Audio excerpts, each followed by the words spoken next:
Përshëndetje zonja dhe zotrinj, mirë se erdhët në këtë hapësirë MCN Ekonomi ditën e sotme. Do të flasim sa i përket legjislacionit për ndërtimet. Kemi parë së fundmi aksionet të qeverisë për ndërtimet pa leje, për shkelje të lejeve nga ana e qytetarëve apo ndërtuesve, apo zënien e hapësirave publike. Kemi pasur debate sa i përket nëse ka pasur përplasje mes VKM-ve të ndryshme edhe ligjeve në fuqi, vlen të sjellim në vëmendje dhe një vendim të Këshillit të Ministrave që u dha të drejtën ndërtuesve të riblinin shtesat pa leje. Siç e kemi parë dhe e kemi transmetuar në MCN, kemi pasur rastin e Thethit ku janë shembur kabinat prej druri, nga IKMT-ja dhe legjislacioni janë cilësuar si ndërtime pa leje, ndërkohë në krahun tjetër qytetarët thoshin se nuk mund të cilësohen ndërtime pa leje. Do të flasim mbi këtë temë me kreun e Unionit të Inxhinierëve, zonjën Dëshira Mena, kënaqësi që ju kam studio.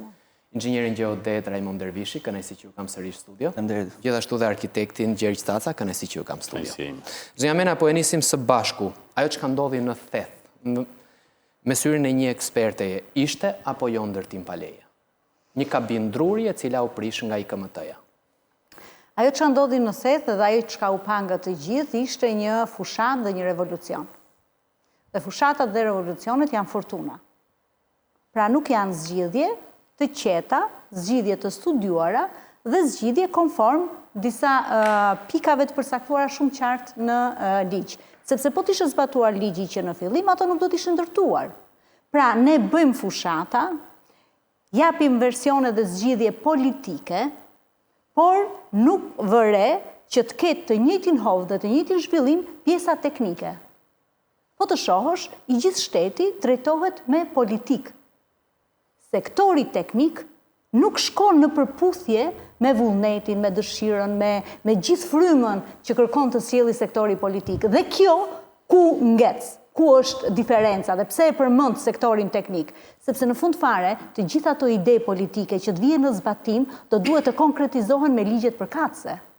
Do duhet të sistemohen nga pikpamja teknike, juridike, profesionale, standarde, rregulloreve, dhe këto janë ato pikat që barazojnë të gjithë. Pra ti mund të bësh politikë sa të duash, por në qoftë se ligjet, në qoftë se VKM-t, në qoftë se udhëzimet, në qoftë se mënyra se si ato zbatohen, nuk janë konform kësaj fryme, kemi këto divergjenca që kemi. Dhe çudia kush është? Që zbatimi i një ligji të caktuar apo fryma që përcjell politika për të vënë rregull që në parim është e drejtë, duhet të vë rregull është krejt normale, por mënyra se si implementohet kjo krijon këto hartat me njolla të ndryshme, diku të bardha dhe diku të errta, diku ligji zbatohet, diku ligji nuk zbatohet. Dikujt i thot me një VKM të përcaktuar si investitor strategjik dhe si një investim që cilësohet i rëndësishëm për vendin, ti gjejmë një alternativë që ai t'i riblej ato, pra të mos humbasi investimi, ndërkohë që investimi në një vilë, në një apartament apo në një shtesë objektesh civile të tjera, prishet dhe shkatrohet. Tani unë e kuptoj që nga pikpamja strategjike një kull 30 katëshe ka bërë 2 kate shtesë, është gjunjaf t'ja prishësh ato 2 kate shtesë atit. Po nga ana tjetër, dhe atë shtesën e katit, apo të dhomos, apo të tualetit që ka bërë ai qytetari i thjesht, për atë qytetarin e thjesht, po aq i rëndësishëm është ajo shtesa sa që janë ato 2 katet. Pra, varet nga këndvështrimi, domethënë të duket si diçka me diferenca, por ligji duhet jetë i rregull i njëjtë për të gjithë. Sepse ta i nga halli e ka bërë atë shtesën, dhe ka pas ndoshta hall shumë herë më të madh se sa ai që ka bërë 2 shtesat e kateve në kullat e tij, sepse ai 2 shtesat e kateve i ka bërë për biznes, kurse ai fshatari apo ai qytetari i thjesht i ka bërë për zgjidh hallet e veta të jetesës familjes së tij. Pra, ne shohim që standardi dhe mënyra e aplikimit në situata të ndryshme është e ndryshme, dhe kjo sill pasiguri tek qytetarët. Është kaq e thjeshtë. Inxhinier, kam pasur ish kreun e IKMT-s në studio për të folur për rastin e Thethit, po dhe rastet tjera. Ai tha që nuk është pergolat që e përcakton neni dhe shkupature mbyllur dhe quhet ndërtim pa leje. Ju jeni inxhinier, çfarë ndodh në këto lloj rastesh? Ka vakum ligjor, ka mbivendosje? Në definicion të ligjit ai nuk është as pergolat, ato që ishin Theth ishin kabina, ishin objekte të lëvizshme. Po. Pa themele betoni, siç e përcaktonte ligji, dhe ishin me vendosje të përkohshme, siç vendosen edhe këto kioska që kemi parë në për Tiranë që janë që shesin këto kinkalerit që janë për këto stacionet e autobusave. Edhe ato janë me vendosje të përkohshme dhe prandaj nuk kërkojnë leje. Në definicion të ligjit ato nuk ishin ndërtim pa leje. Nuk mund të cilësohet ndërtim pa leje. Nuk mund të cilësohet ndërtim pa leje, ndërsa për t'i zhvendosur, për t'i hequr, është e drejtë i IMT-s. Nuk duheshin lejuar madje të vendoseshin ato aty, se prishin atë pamjen panoramike të thethit, aty ku vendosën. Por, si që kam thënë dhe herë tjetër në këtë studio, ajo aksioni i thethit dhe të gjithë aksioni këtyre ndërtimeve, prishjeve këtyre të ndërtimeve pa leje, është vetëm një show që qeveria e mban gjithmonë të karikuar këtë, dhe e mban gjithmonë për ta bërë në sezone, në kulmet e sezoneve turistike, domethënë ka një keqdashje, sepse ato mund t'i hiqin në çdo moment, nuk mund t'i hiqin në kulmin e sezonit turistik ato, siç i hoqën atëherë me një show të madh, mund t'i hiqin prapë. Edhe rëndom, po ndodh që edhe këto që po prishin tani nëpër qytet, i keni parë të gjitha, vetëm po heqin xhamat, vetratat e xhamat dhe kanë ndryshuar lukun, kanë bërë një sjellje tjetër duke vendosur disa vazo prej betonit të improvizuara, të rrjetëzuara me lule, me tjerë, dhe po ato hapësirën ato po e mbajnë prapë. Pra nuk ishte aksion për lirimin e hapësirave publike, ishte një aksion për të mbajtë në trysni shumë biznese, popullin e gjithë, që kjo qeveri e ka bërë në mënyrë permanente nga dita e parë deri në vijim.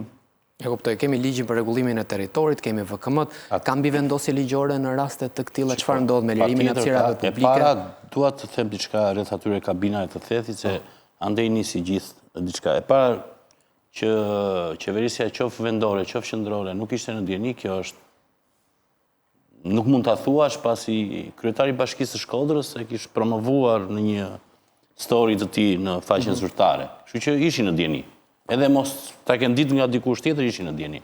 E dyta, nuk ishin objekte, siç e tha inxhinieri, si kioskat, sepse e para kishin bazament betoni, e para, që ligji e thot një themel të pasgjithshëm, e dyta, vetë objektet e drurit, qoftë shtëpi të jenë, sepse ato ishin një variant midis kontenierit dhe objektit të drurit.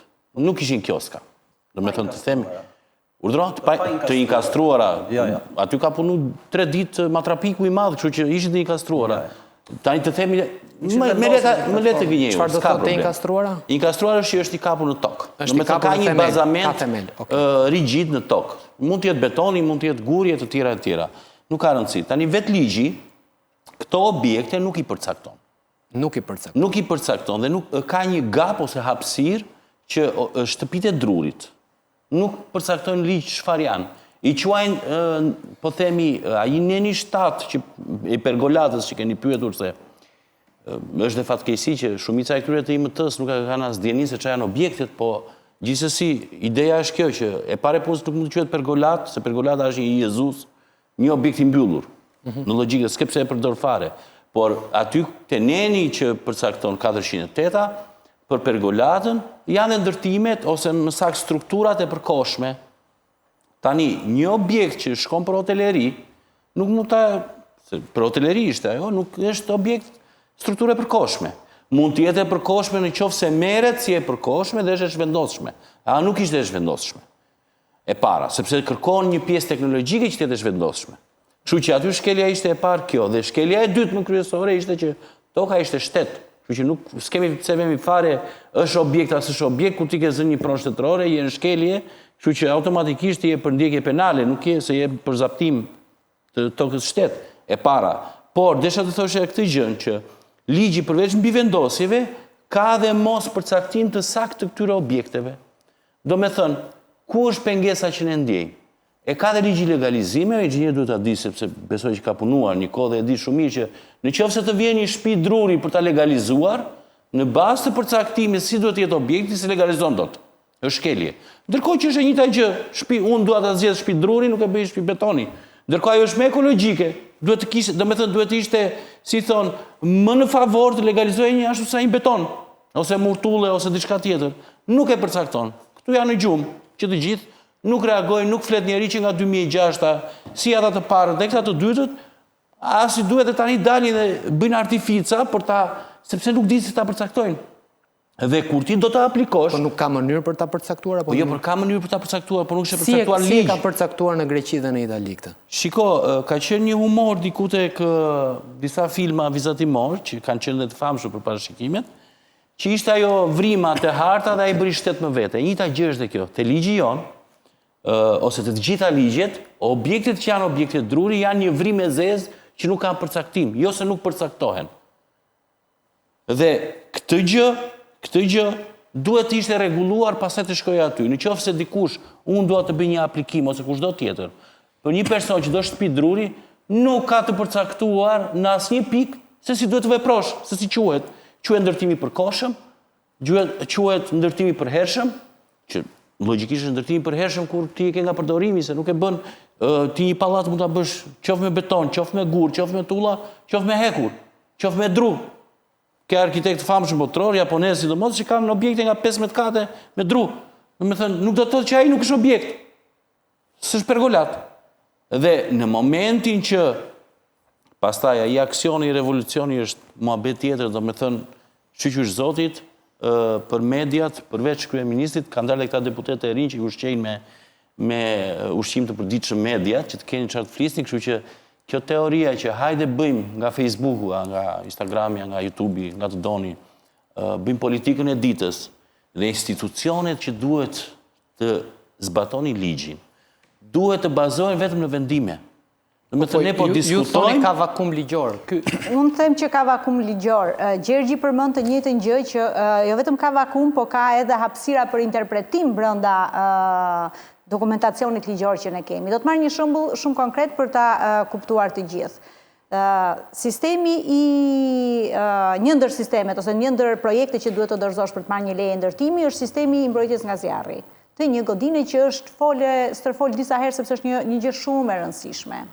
E dini që për të marrë lejen edhe për të certifikuar një projekt të mbrojtjes nga zjarri, të duhet të dorëzosh pranë Ministrisë Mbrojtjes, PMNZSH-s, dokumentacionin për mbrojtjen aktive të zjarrit, mbrojtjen pasive të zjarrit, sinjalizimin, detektimin, arkitekturën, konstruksionin dhe të gjitha këto dokumenta do të duhet të firmosen nga personel i licencuar për këto projekte.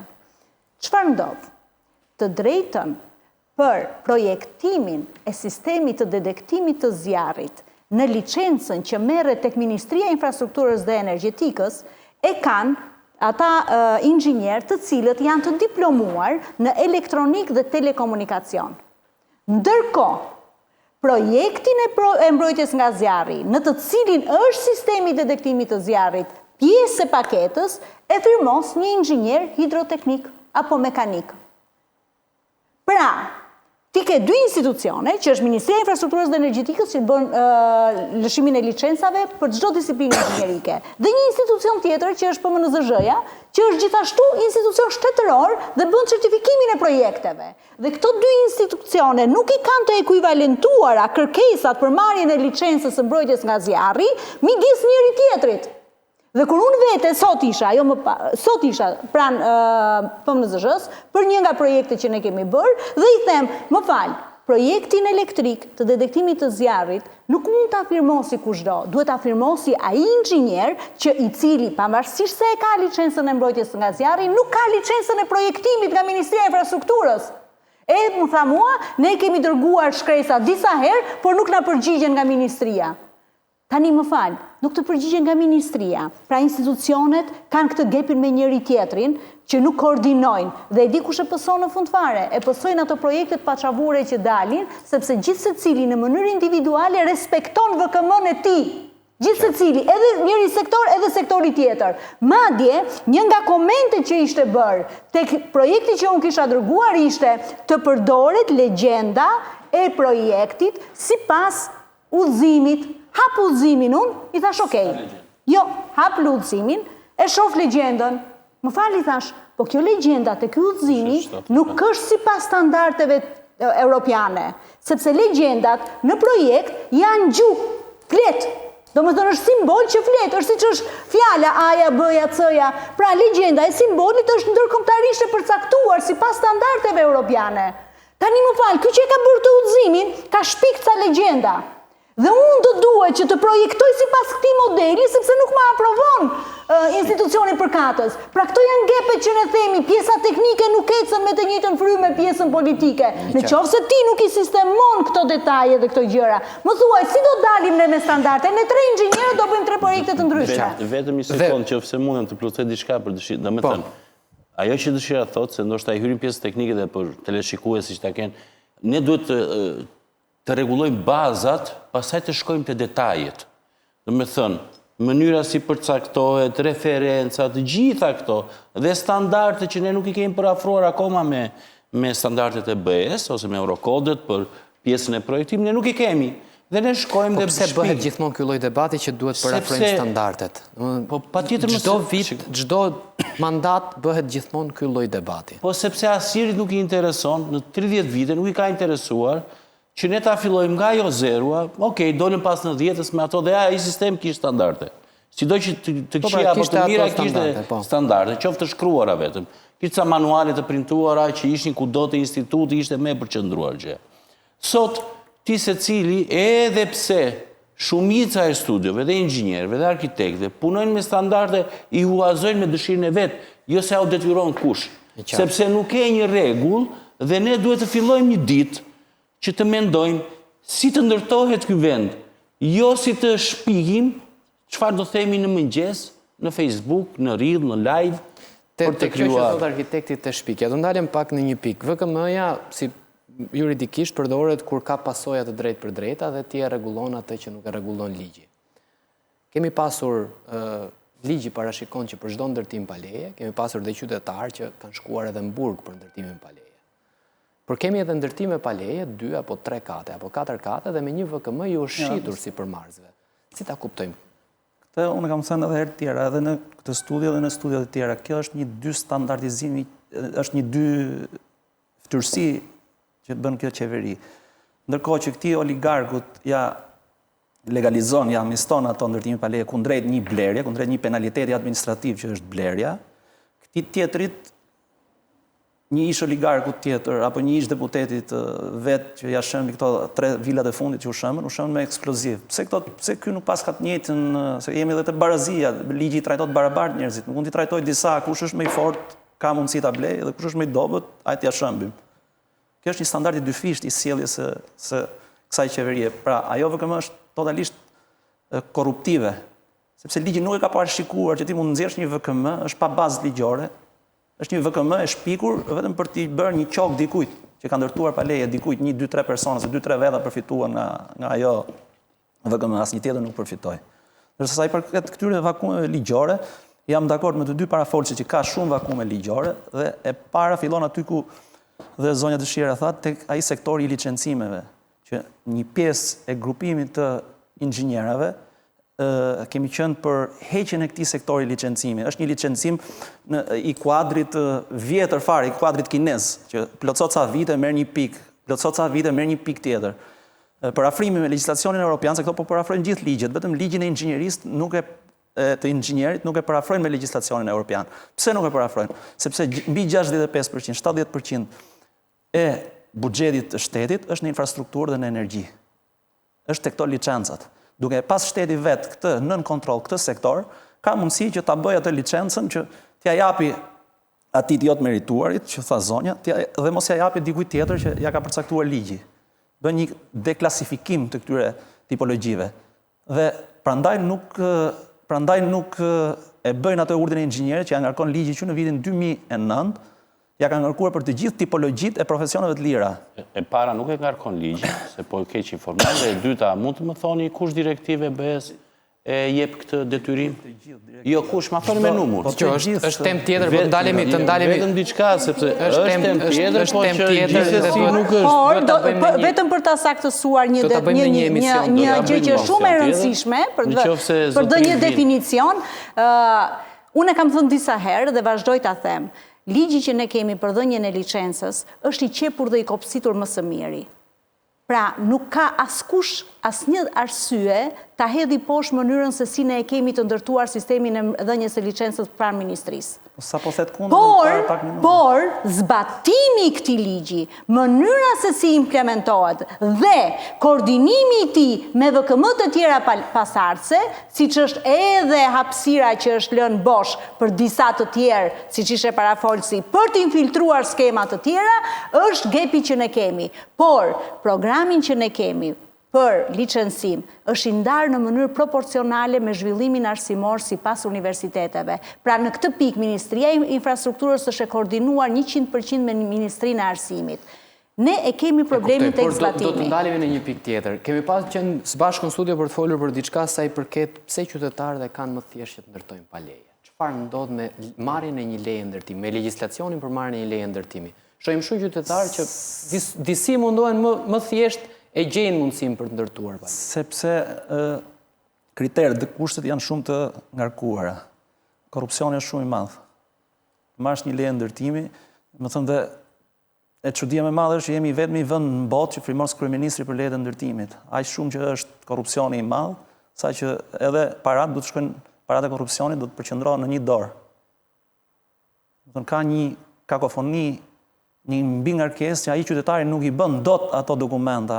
Domethënë i duhet sa të bëjë një kat, i shkojnë ato dokumenta që ka parashikuar ligji për të marrë një leje ndërtimi, i shkojnë një lloj sa për të bërë një kat pa leje. Dhe ai më mirë thotë po bëj këtë katin pa leje, i jap diçka atij inspektorit IMT-s, diçka atij plotfuqishmit zonës, diçka shefit komisariatit, edhe e rregullova. Na del pastaj qeveria her pas here çdo 2 vjet i kemi edhe ato zgjedhjet se nuk i bëjmë dot blok që të kenë kosto më të ulët, po i bëjmë çdo 2 vjet që të rritet edhe kostoja e zgjedhjeve dhe çdo 2 vjet qeveria del dhe jep amnisti që të gjitha ndërtimet deri në këtë datë përfshihen në proces legalizimi dhe vazhdon pambarimisht. Ndërto pa leje, legalizo. To që ndërtohen pa leje nuk e kap dot institucionin. Ka probleme ligjore apo ka mbyllje sysh? Edhe probleme ligjore dhe mbyllje sysh. Janë të dyja së bashku. Të dyja së bashku. Patjetër që ka ligji i 2006-s, se shiko, ju pyetet me të drejtë pse shkojnë dhe ndërtojnë. E para ka njerëz që akoma i nxisin, se tani inxhinieri më vjen keq, po duhet ta thosh të madhe që njerëzit nuk duhet të ndërtojnë pa leje. Duhet të kërkojnë qeverisë, kudo lloj qeverie, e para të thjeshtëzoj sipas, po themi, nëse është një shtëpi në fshat, siç kanë bërë, se diçka kanë dëgjuar dhe e rregullojnë. Por janë mësuar që nga 90-ta, hajde do ndërtojmë se kjo është toka e të gjithëve e para. Në 2006-ën u bë një ligj që e para është ati kushtetues. Do me thënë sepse ndërhyjnë në pronë në një mënyrë makabre ose kafshërore, me falë për shprehjen, po kështu ndërhyjnë ligji legalizimeve. Dhe ishte me idenë ishte ligji urbanizimi dhe legalizimesh, ndërkohë që u bë vetëm legalizimesh. Pastaj e gjetën të gatshme. Më kafshërore ka filluar që në vitin 91 me ligjin 7501. Dakor, po mos të kalojmë në histori, të ndalemi. Ta kisha te forma e ligjit, që ne edhe ligjin që ndërtojmë, se ju pyetë për VKM-t. Ligjin që ndërtojmë, ne nuk e ndërtojmë me idenë që të zvogloj qoftë korrupsionin, qoftë ndërtimet pa leje dhe ta kthejnë në trakt ose në rrugë ligjore. Sot kur ne ndërtojmë, VKM-t janë arnime. E qartë, ka zona të tëra në Tiranë që janë gentrifikuar për ndërtimeve cilësore. Pra kemi komplekse të ndryshme në kryeqytet, ndërtimet janë cilësore, sistemet e ngrohjes, sistemet e ftojes, jo cilësore, janë të pasura, thoje tamam, do me thënë atë që do të thuash. Ideja është kjo që unë e kam thënë kemi qenë bashkë. A përdorim standarde evropiane? Përdoret çfarë? Kemi ligje të atilla për të sjellë këto, po themi, vetrata që ne përdorim, këtë mbulesë që ne përdorim, këtë kapot që ne përdorim. Shiko, ne nuk i kemi të përcaktuara, ndaj thash janë shumë të vjetra edhe normat që duhet të përdorim. Por është dhe kjo e saktë sepse në planifikim asnjë zonë që është vetëm me një, po themi, nivel, qoftë të varfër, qoftë shtrese mesë, qoftë të pasur, në planifikim kjo gjithmonë quhet geto. Është geto të varfrish apo të pasurish, nuk ka rëndësi është prap geto dhe funksionon si geto. Sot ke zona, që janë dhe afër televizionit tuaj, që funksionojnë, që jetohen më sakt, rreth 20 orë të ditës, vetëm nga mirëmbajtësit, atë që mbajnë fëmijët, dhe ju e dini shumë mirë, ka rreth rrotull dhe njerëzit e dini shumë mirë. Kështu që kjo bërja, se ne po kthehemi në një farë mënyre, ose deri diku tani ka rënë pak ai vrulli, si puna e Brazilit, që ti futesh në një rreth të madh muri, dhe je në një lagje të pasur. Po ndërkohë kur del nga ajo lagje, do të dalësh me eskort i shoqëruar, me makina, me roje të armatosura. Do me thënë, kjo mënyrë logjike, si ne planifikojmë, qoftë në Bregdet, se është bërë në Bregdet kjo gjë, që tani trao vjet që të rruga kryesore, dhe ti nuk hyn dot të shkosh te deti që është i të gjithëve, sepse jepet me, po themi, koncensiona pa koncensiona, me qira pa qira, të nuk e dim, po normalisht dhe një nga gjërat kryesore që këtu është vrarë me vite, rreth 30 vite është vrarë ndërgjegja e njerëzve. Publiku këtu nuk merr pjesë në asnjë gjë, në asnjë vendimarrje. për pronat publike është, sepse thuhet shumë bukur që pushteti është i popullsisë, është i, po themi, sovranit. Ky sovrani jo ka vdek, po si gjetën as kockat sot.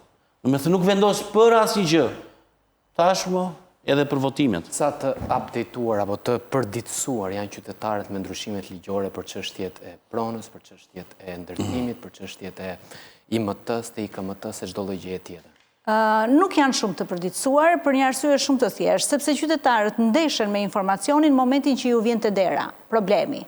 Atëherë kuptojnë se ç'po ndodh. Pra, po të pyesësh sot një qytetar të thjeshtë që nuk ka pas asnjëherë probleme me pronësinë, nuk e ka idenë se si bëhet, si nxirret një certifikat pronësie, nuk është i informuar. Pra, ne nga natyra jemi edhe si popull i tillë që në momentin që na vjen sikleti te dera, atëherë fillojmë të informohemi. Funksionari në këtë rast është i informuar? Po, tani, kjo shkon zinxhir, funksionarët këtu tek ne ti nuk ke një administrat karriere.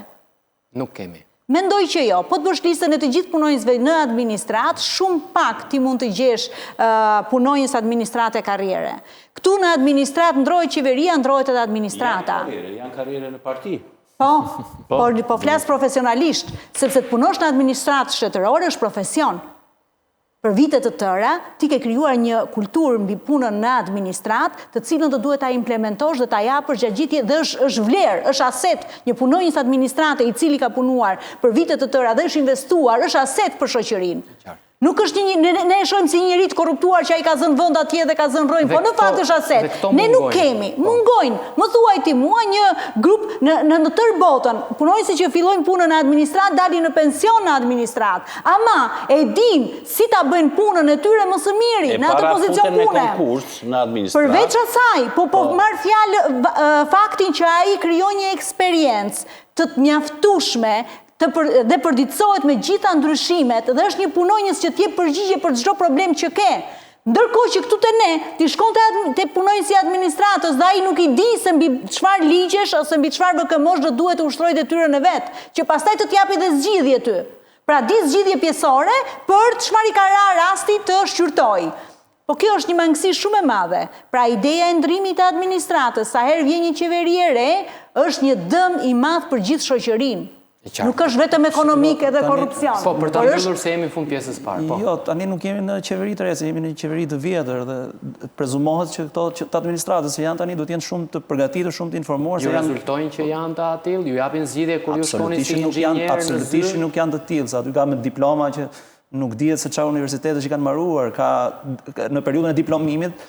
Domethënë, unë kam plot raste që në periudhën e diplomimit, personat administratës kanë qenë emigrantë jashtë shtetit, edhe sot ushtrojnë detyrën e funksionarit, duke kur e mbaroi të shkollën ai këtu.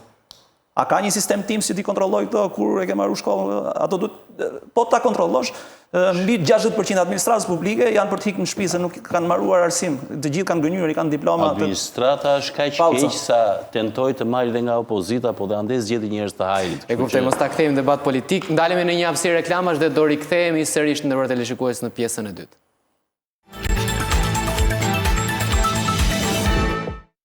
Vim në pjesën e dytë të ndërruar televizionit, po flasim sa i përket legjislacionit për ndërtimet. Kam zonjën Mena, e cila vjen nga Unioni i Inxhinierëve, kam arkitektin Caca dhe gjithashtu gjeodetin Raimond Dervishi. Zonja Mena, po e nisim sërish së bashku këtë pjesë të dytë. Kishim një tërmet tragjik përpara disa vitesh dhe debatet forta u kryen dhe sa i përket ndërtimit, si kishim ndërtuar, si do të ndërtojmë tani në të ardhmen. Sa u prek legjislacioni i ndërtimit pas tërmetit tragjik 2019? Pati një reagim.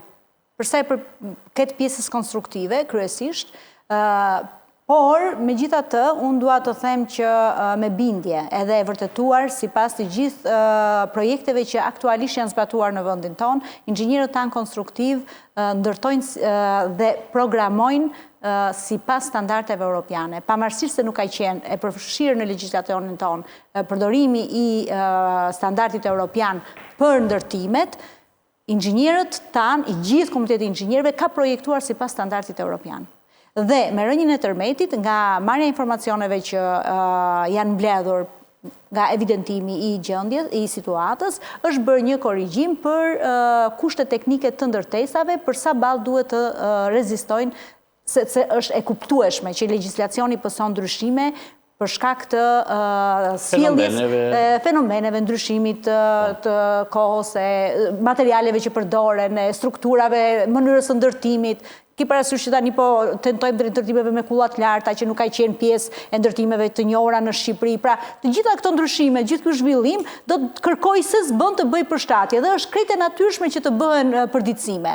Madje ti po të shohësh edhe tek standardet europiane, po dhe standardet ndërkombëtare, standardet amerikane, kanadeze, çdo që të shohësh, angleze, ti ke gjithmonë edicione të reja të standardeve, përditësime të reja, edicioni i fundit, ndryshime, modifikime, dhe kjo është krejt e kuptueshme dhe është e justifikueshme. Mos reagimi do t'ishte katastrofë, pra që se ne do mbeteshim në të njëjtat kushte do t'ishte katastrofë.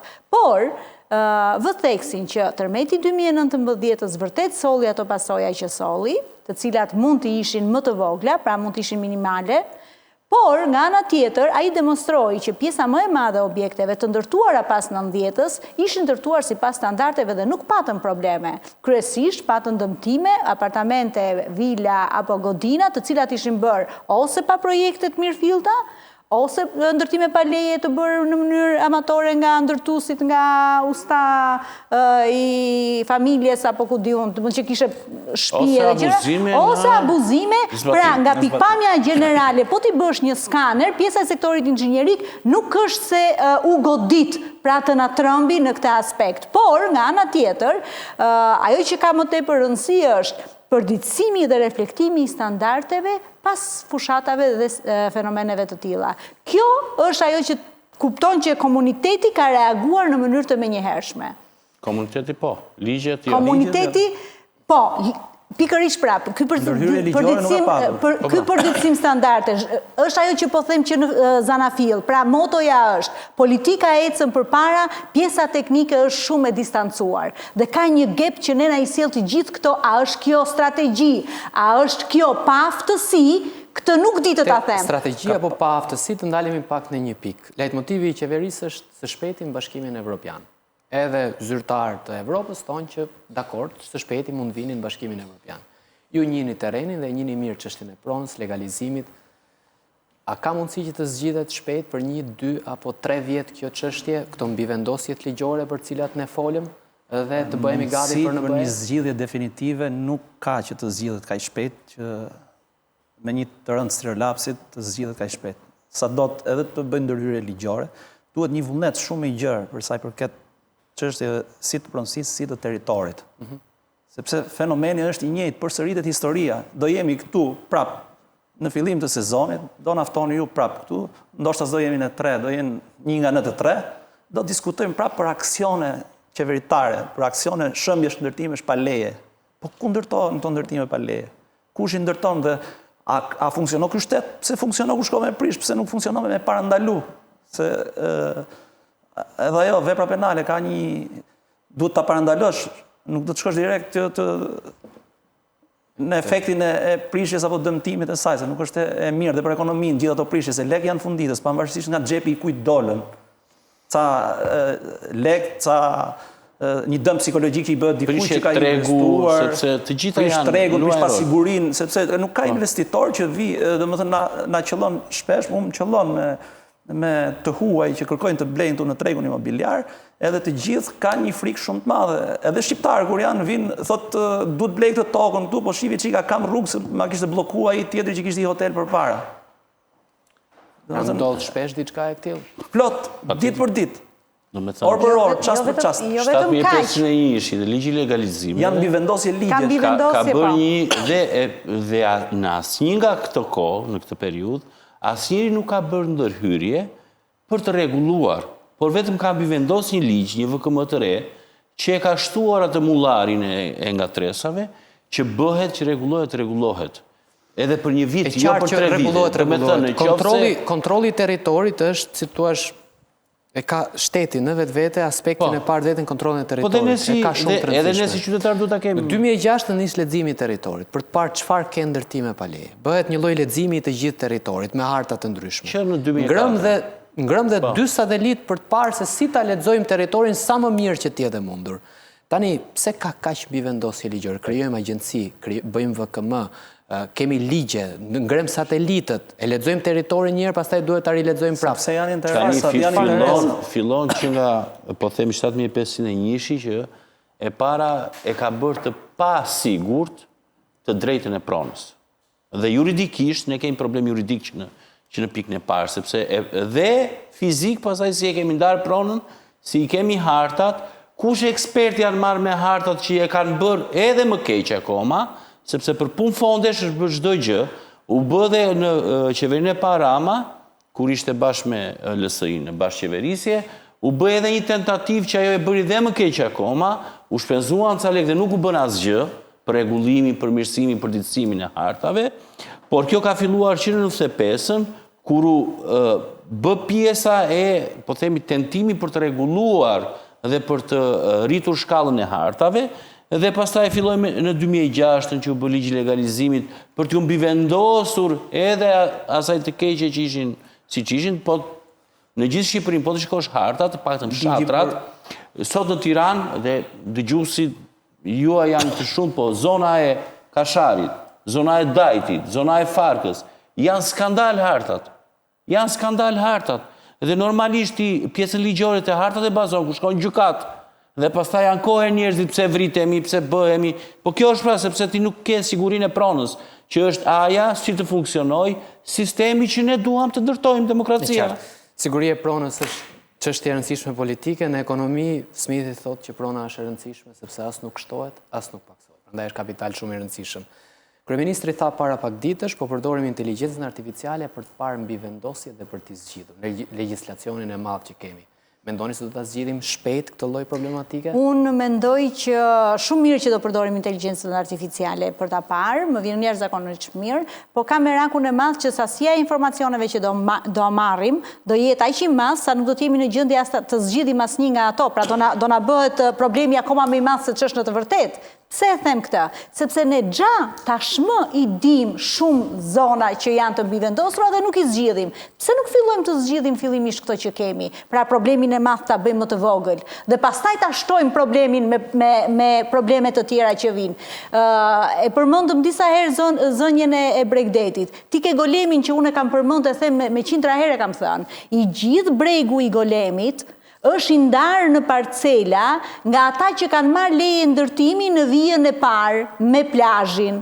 Dhe çfarë ndodhet i gjithë qyteti, fshati, rrugët, gjithë zonat që janë zhvilluar jashtë kësaj vijës së parë, që të aksesojnë detin, do duhet të kalojnë mes për mes këtyre pronave. Kush janë këto prona? Janë hotelet. Këto hotelet që janë ngjitur me njëri tjetrin nuk kanë lënë hapësira midis dy pronave për publikun, për të aksesuar detin. Pra praktikisht ata të kanë blokuar detin. Është një barierë urbanistike që ti bën për në atë pjesë tjetër. Edhe e kam thënë, ti edhe në kohën e Lek Dukagjinit, kur ndahej prona nga prona, 1,5 metër njëri, 1,5 metër tjetri e linin bosh që të kalonte mushka e ngarkuar. Që do të thotë ti nuk kufizon dot lirinë e tjetrit pse e ke atë pronë. Pra të gjithë në komunitet do i krijojmë njëri tjetrit mundësinë të jetojnë në paqe. Inxhinier, për ta mbyllur së bashku. Unë nuk besoj të kjo inteligjencë artificiale. Që si pas kësaj që ka premtuar kryeministri, sepse ministra që do të drejtoj inteligjencën artificiale kishte mbetur shtatzan dhe nuk ka mundësi, do të thënë se i bie që do marrë lejen e lindjes, do bëj ato 83. Inxhinier, një pyetje të thjeshtë teknikisht nga terreni. Çfarë duhet ndryshuar tek ligji për ndërtimet ajo që e sheh përdit një problem dhe i cili nuk zgjidhet? Më tepër duhet këto definicionet e këtyre objekteve që luhet shumë, që u përmendën këtu përpara, është i lëvizshëm, s'është i lëvizshëm, është pergolat, s'është pergolat, është me këmbë i inkastruar, s'është i inkastruar, ka themel, s'ka themel. Këto duhet vendosen ca rregulla teknike shumë të forta në ligj. Me tipologji, me emra, le të shtohen, aty ka i neni 3 ku janë për kufizime, çfarë quhet ndërtim, kush është i lëvizshëm, kush është i pa lëvizshëm, duhet shtohen këto tipologji. Dhe dyta duhet rritet ashpërsia dhe barazia që o të prishen të gjithë ato që ndërtojnë pa leje, o të arrestohen të gjithë, të shkojnë para përgjegjësisë penale të gjithë ato, duhet ashpërsuar kodi penal. Koha edhe njësi i leje, detyrimet e atyre që janë detyruar që duhet të kthejnë përgjigje në kohë, që është një pikë që nuk funksionon në shtetin tonë prej 30 vitesh, nuk penalizohet askush që nuk kthen një përgjigje që është detyruar. Qartë. Kënaqësi që u kishën në studio. Faleminderit. Zemena kënaqësi që u kishën. Inxhinier kënaqësi që u kishën në studio. Zonja dhe zotrinj, ju faleminderit për vëmendjen. Bashkë mirupafshim.